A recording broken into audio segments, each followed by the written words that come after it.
it's interesting because a lot of the conversations that I have with folks, either internally or come to pursue a role within PayPal, aren't necessarily product managers by trade.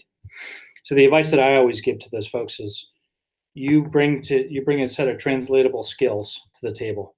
How do you apply those in the context of a different role? Everybody on some level has an appreciation for one of a few different things.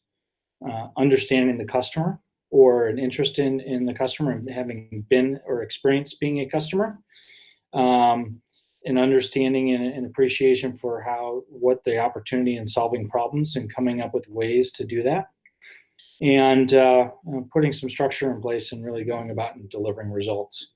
By trade, so out of grad school, I mentioned my consulting background. That was some of the identifying a need or a problem work that I had done. My first work at J.P. Morgan before I got into product was more around project management. So being able to kind of sift through a bunch of things and put some order to it was another.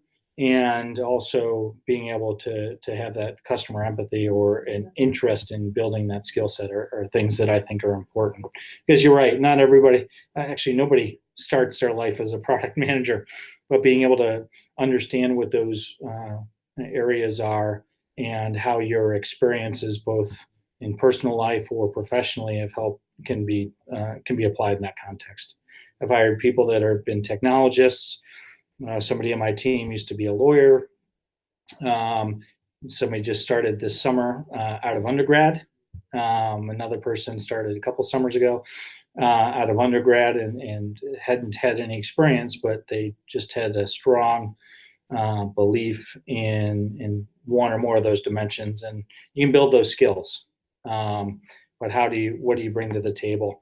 Very few people also in the payment space necessarily have a lifelong career in payments, but those are things that can be learned and trained and taught.